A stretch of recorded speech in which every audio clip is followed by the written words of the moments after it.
Hey everybody out there, Chris here, and welcome to another Dark Avengers comic book review. A pretty late comic book review, I must add. These comic books actually came out now 3 Wednesdays ago. We are shooting this on Wednesday, April 4th. The comic books in this review were released on March 21st, 2012.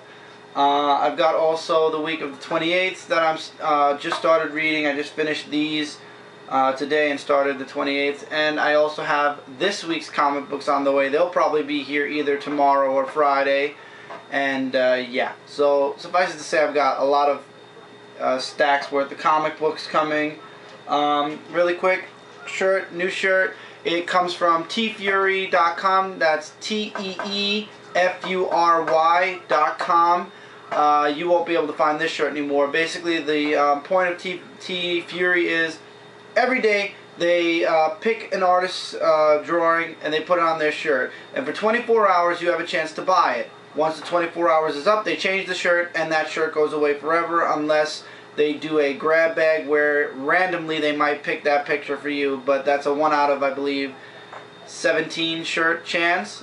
Just saying. So it's a nice site. I check it out all the time, every day, see what the shirts are. So far I've got 2 shirts. This is one. I have another one coming at some point. Both are Star Wars themed, yes. For now, things change. They do have comic book related, old cartoon related, random created stuff. It's really funny and it's really cool, and I would highly recommend you guys go check that site out. Maybe you'll find a shirt you like. I know I did. Avengers vs. X-Men #1 came out this week, the week of April 4th. 2-to-1, I'm probably going to dedicate the entire podcast, the entire Avenger cast, when I get a date and a time to do it on my iPod. I'm probably going to dedicate the entire cast to Avengers vs. X-Men 0 and 1 and predictions for the future, just letting you guys know that. So for those of you waiting for the Avenger cast, that's basically what we're going to be talking about, plus the AR comic. Plus I got to send out invites and see who's willing to join and who's not interested, and hopefully I'll get everybody available. And yeah, so that's it for news. Alright, let's get into the comic books. First off, Sentinel's holding one of the comics I'm going to be reviewing, and it's a signed one. It is Saga #1, first printing, signed by Brian K. Vaughan, and it is tape shut, sealed forever, and there's a reason for it. This book is highly graphic, and I would 1,000,000% say this is definitely for adult readers. Definitely not for kids, and definitely not for teenagers. The main characters are the 2 you see here, and there's a birth of the baby in the beginning for those of you who saw the preview, and it's basically kind of like they're from both. There's a war going on, and one is from one side and one is from the other, and now both sides have found out that they were married and had a kid, and now both sides are sending people after them to kill them and to take the baby. And there is nudity, there is cursing, and a lot of other things. Now, I know I've made fun of Bomb Queen because of the nudity and sex and whatnot. This comic is definitely no exception. The whole sex scene in this book was, in my opinion, unneeded. And I kind of now understand why this book sold out. It kind of makes sense. But looking over the 2-page spread and 2-page thing with that, looking over that, and don't think for a second that I'm saying this is better, you know, that I just made fun of Bomb Queen and now I'm praising this. I am definitely not praising this at all because of the nudity, and there is nudity in the beginning of the book too, but it's more of a motherly nudity thing, but still nudity nonetheless. So yes, there is nudity, there is sex in this book. However, it was a good story, and towards the end of the book, it's very graphic. I had told my girlfriend Cindy that they were releasing this signed, and at the time did not know why it was sold out. Thought it was because of the book itself, but a lot of people did give this book a 5-star rating, so it could be because of the book too. And I told her to pick up one of the signed copies, and she got one too. Yeah, she made it halfway through the book and then couldn't read anymore because of the graphic content. This is very graphic, very descriptive. There is nudity and there is sex, and I would not, I repeat, not recommend this for kids, teenagers, anything. This is definitely an adult oriented book. I would only say adults should read this. It's a pretty good story though. I am getting part 2. I believe that's coming out April 11th. Yeah, it's pretty good. I can understand why it's sold out. Just saying, that's my briefy review of number 1. I believe number 1 really came out like 3 weeks prior to that, like the beginning of March sometime. Second week of March, but it's sold out now anyway. Second printing is coming out April 4th. So for those of you who didn't get it signed, the first printing or the first printing at all, second printing is coming out along with number 2 on April 11th. Okay, really quick, I just started getting into, because Top Cow actually said this is an image said this was a perfect jumping on point. The Darkness, number 101. I decided to give the series finally a chance. And, of course, every time I pick up a book, it's when the drastic change happens. He has the darkness extracted from his body, basically. And that's basically the whole point of the book. He doesn't want the darkness in him anymore. It's causing him to feel, like, dark emotions. By the way, this is a wrap cover. And so this guy, I'll show a picture of what he does. He kind of, like, I want to say he exorcises him, and he basically vomits out all the darkness, so to speak. The artwork is pretty good, though. And the darkness basically takes on another form and disappears. He does this all for his wife and his child. Not sure if I'll come back for the next issue. I might, just to see where this goes. And I know at some point he's probably going to get the darkness back inside of him. It's nearly impossible that they're going to keep the point of the book is darkness, the darkness. So I'm sure either he's going to get the darkness put back inside of him, or there is going to be a new main character. No idea about that. I do, however, like the beginning here is Witchblade. That's the older costume. Something happened and it changed the entirety of the Darkness universe. And yeah, so just saying. It was a pretty good book, though. I would highly recommend getting it. Unfortunately, though, I would also highly recommend you checking out some omnibuses of the past issues, or else you're gonna, like me, be very disappointed to see that in this issue he's getting exorcised, and the whole darkness thing that people have been reading for 101 plus issues is now, yeah, it's going in a different new direction. BPRD Hell on Earth, The Long Death, Part 2 of 3 came out this week also. We get more in-depth. I actually showed this to one of my kids' parents, his father, who actually reads BPRD and Hellboy. And apparently the backstory, or what they explain in the middle of this book, happened in a previous book. And it kind of explains why Johan's stuck in spirit form, and it's because of this guy. And this is the guy, and the reason he took this mission was because it was to kill the person on this cover, because he destroyed his human body, and now he's trapped in the astral, in the containment suit. And there's a scene where it's pretty graphic, so I'm going to try to find something a little less graphic to show. Here, the Yeti, so to speak. That's the Yeti. But the Yeti's harmless unless you've done something wrong to some, or like I forgot how Johan said it. The creature doesn't attack. He's only let's see. He's not aggressive. He's harmless. That's all he says. The Wendigo is the kind of living person that holds the souls of murderers. So if you're a murderer, if you've done something wrong, that's when the Wendigo attacks you. Loving this series. In the end of this book, though, you're left with a ... question mark. What's going to happen next to Johan? And the next issue involves when monsters attack. So I think the Wendigo is actually going to show up and fight in the last issue. Really, really good. The artwork is spectacular, as you guys saw. I'll be getting part 3, but I think that's where I'm going to be drawing the line with BPRD for now, because there's too many 3-part miniseries coming out. I'm going to just wait for the whole Hell on Earth to actually happen in the Hellboy universe, and then start read from there again.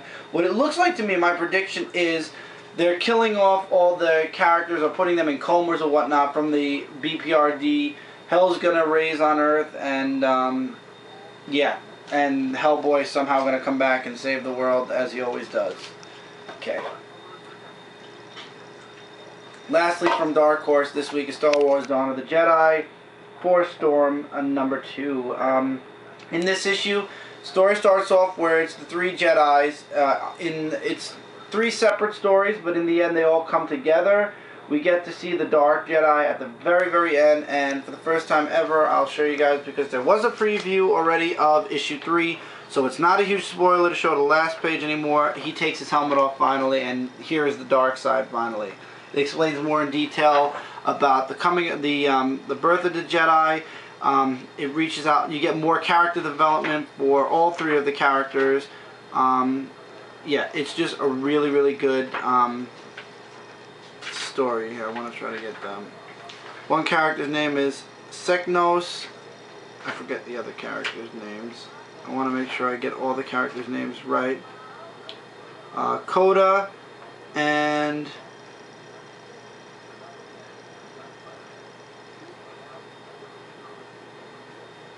I forget the name. I forgot the other one's name, but she's a princess, basically. Oh wait, her father calls her name.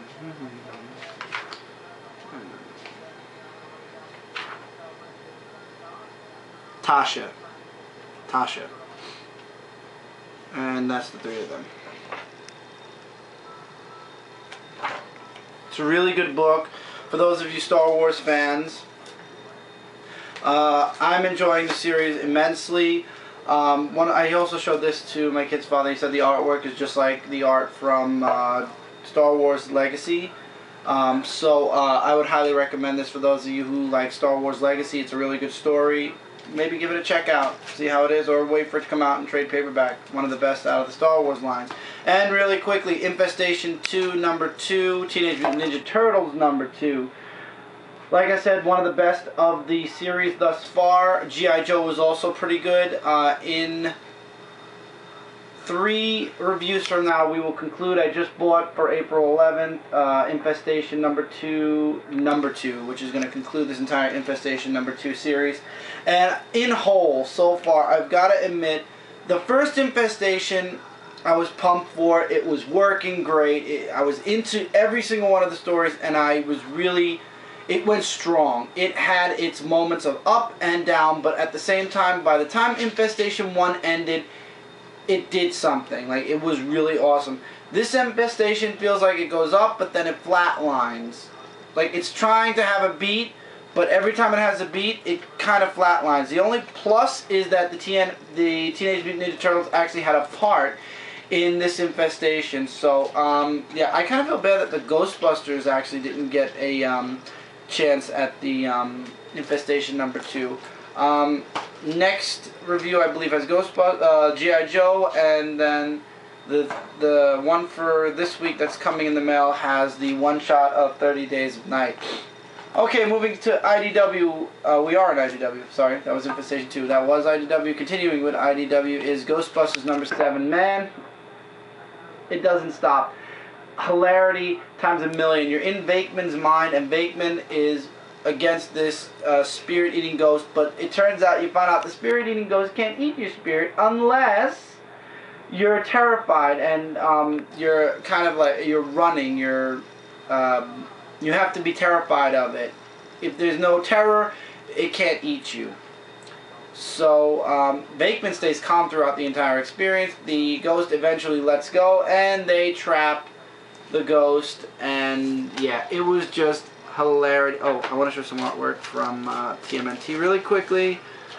Artwork is something definitely to be desired. I'm not really a fan of the artwork for the TMNT. Sorry guys, let me just do this really quick. There you go. Not really a fan of this artwork, so that's kind of why this kind of didn't... It was the best so far, if that says anything, but the artwork could have been better in my opinion. I don't know why they didn't use the artist that does Teenage Mutant Ninja Turtles to do that, but then again, what can you do? Anyway, as the story continues, and it ends up Vakeman goes to the hospital because he breaks a few bones, and there's a hilarious ending that I'm not going to give away. You guys got to read this story.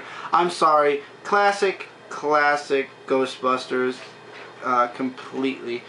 I love it, how he can stay so calm when something like that is threatening to suck his soul from his entire body. Really good. The book's bombing, I swear. And when I say bombing, I don't mean bombing. I mean it's exploding with awesomeness. If you guys are fans of Ghostbusters, you're going to love this story. You're going to love this book. Finally, they moved away from the movie stuff now, and they're just sticking with new characters, and they're developing new stories. And even the artwork has finally just... I've just gotten so used to it now that it's a norm for me to see Ghostbusters in that artwork form. So I've gotten used to the artwork. The artwork is something you just need to be used to, I guess. Finally, from IDW, and then we go into the big two, is Road Rage, #2. Race didn't catch the signal from Vince, and he's still being chased by the truck. More development on Vince. The entire tribe is gone except for Vince, his friend, and another guy who runs off towards the middle of the book. He doesn't want to be bothered. So Vince and the other guy, I can't remember his name for the life of me right now, go after Race, and they make a plan to get the truck to stop. Spoiler alert here, guys, in 3, 2, 1. It turns out that the truck driver overheard them at the stop, and I believe the person that Race killed, the girl that was high on, or not Race, the girl that was killed that they mentioned in issue 1, turned out to be the trucker's, spoiler remember, daughter. And artwork is amazing as always. Love it. This is the B cover. So the B cover doesn't have an advertisement in the back. Instead it has more artwork. And once again, I do like that they put the barcode in the back of the book so you can enjoy the front of the book's picture. Even though the Road Rage and the IDW is at the top, you can still enjoy the entire picture without having to worry about like a piece of his face being cut off by a barcode, because that's in the back. Really like this book. Honestly though, I don't see where they can continue with this unless the truck somehow comes back from the grave. That's where I'm kind of like ... question mark. This book kind of ended pretty well. I don't... Maybe the next, it'll be a new story, but to be honest, it ended very well. At least for this story, I believe the story will be done unless they really find a way to develop a next part into this. In the end, though, another spoiler here, Vince tells Race to leave, and they all go their separate ways. Vince stays with his friend, and Race rides off into the sunset at the end. I don't see the story with the truck continuing. There may be a new story next. There is another issue. I know that for sure because it says to be continued. So I'm really liking it. It's Joe Hill and Stephen King, father son. Awesome artwork, awesome writing. Absolutely check this out. This book ranks as high as Lock and Key and Teenage Mutant Ninja Turtles from IDW, and Ghostbusters follows right behind that, and I believe that's all, and then Transformers. Going into the big two, really quickly, Fantastic Four 604, I got it. The story's over. There was a very touching moment in the end with Reed and his son. Go ahead and scan it. And that's the end. No more Fantastic Four. Done. Moving into Avengers X-Sanction, number 4 of 4. Real long story short. Cable vs. Avengers, Wolverine and Spidey, who Spidey has like a 3-page... He's in 3 pages altogether. He gets knocked out pretty quick. Cable finally loses. The Avengers he caught get free. They fight Cable. Hope cures Cable, but also Hope. And you guys have seen the preview by now, I hope. And it turns out Hope cures Cable with none other than the Phoenix Force, which is now leading into Avengers vs. X-Men. Cable is still healing, but he talks to Cyclops, who's... Oh, I went too far. I went into the advertisement. In a astral plane, he's talking to Cyclops, saying something's going to happen with the Avengers. No matter what, don't let them have hope, or else the world is going to end. Defend her no matter what. There's going to be a war coming, and I'll be there with you when you need me, Dad, sometime soon in the future. And it's the end of here, and then it leads into Avengers vs. X-Men number 0, which is in the next comic review. That's your long story short. My question once again, as always, is why Spidey in the black costume and Wolverine in the X-Force costume when in this book they clearly are not wearing either of those costumes is beyond me. I could be on. It was a good series. It was a nice 4-part prelude. Would I say go out and buy all 4 books for $3.99? Absolutely not. Wait for the trade paperback and buy it off Amazon for like $12 and you'll be good to go. Don't even bother. You'll get a comic book basically for free. It's like you're buying 3 of the issues and you got the 4th one free. It's not something huge. Nice to see Cable back. If you're a Cable fan, you'll love this. But if you're not really a huge Cable fan, you're not really a prelude kind of fan, you don't need it. Invincible Iron Man 514 pissed me off. Iron Man is put on an inhibitor.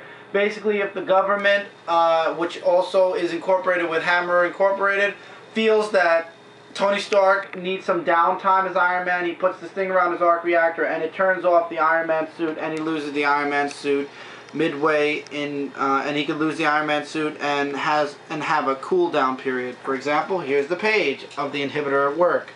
I'm not liking this. This is starting to piss me off.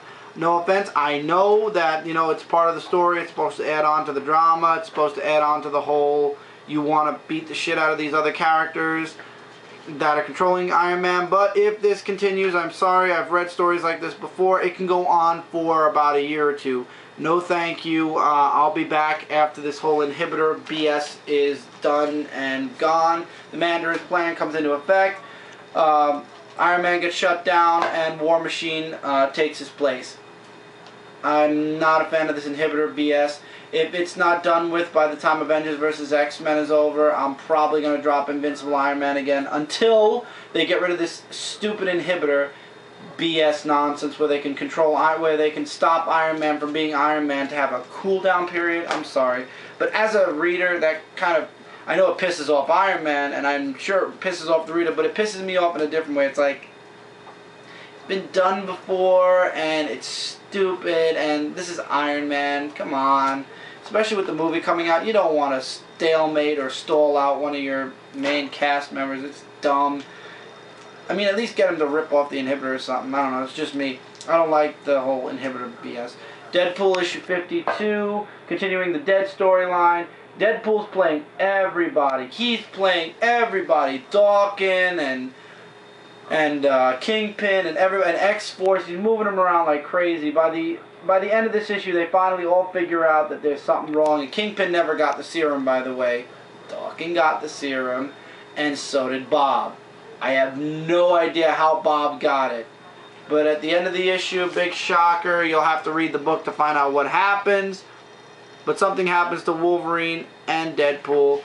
And I'm happy to say I just read this, and next week the next part comes out. So I won't have to wait too long. The artwork, however, is astounding. I'll show you these 2 pages. You can look at these 2 pages. Astounding artwork. Love it. I hope that this artist actually goes into X-Force, because the way he draws Phantom X and Wolverine, it's really good. I mean, it may not be like the best of the best, but it is. I would love to see this artist on X-Force, especially after the artwork in the last X-Force series. This artwork would be, in my opinion, very, very welcome on X-Force. The book's really good. I can't wait for the next issue. Glad to be back on Deadpool. Also, guys, if you notice I'm speeding through most of these books, it's because I did read them all in depth, but I came up with a shorter review because I want to try to catch up on my comic reviews, because by the time the next comics come, I'll still be 2 reviews behind if I don't get the other books read. So I came up with shorter reviews for each of these books for this episode. Next episode, I'll make them a little longer, and then if I'm back on time for the next episode, full-fledged, long talk review. Wolverine 303 completes the In Japan storyline. We find out that Sabretooth betrays the guy that wants to control all the Hand, and Silver Samurai, Mystique, and Deathstrike actually end up working for him in the end. That's a huge spoiler there. Wolverine finally kills that SOB from the beginning of the story arc. Turns out those pictures Mystique took in the last issue, yeah, she sent them to his girlfriend. That had to piss. That's going to cause some definite, utter drama. Here's some Mystique pictures. Love Mystique. Hopefully I'll be able to get the statue that they made recently of Mystique at some point. And where's Wolverine? The artist of this book was really, really good, really awesome. Loved the last page. The last page doesn't give anything away, so I'm not worried. So Wolverine and his daughter have some bonding moments at the end of the book. Sabretooth is setting up something in the future for Wolverine, I'm guessing. And that's really it. It turns out that Sabretooth was just basically using this guy for information and whatnot. And yeah, that's about it. And Sabretooth said, I'm back. I'm not going to be the same person I was before I died. I'm going to start taking the initiative. So, ramifications all around for Wolverine's future, and at the same time, new stuff's coming in the next issue. Looking forward to it. I love the Wolverine comics. I'm sorry, especially with... I know... let me show you guys a picture of Sabretooth. I know Sabretooth looks a little different. There were complaints. A few people said they didn't like the way Sabretooth looked. There's a 3-page spread of him at the top.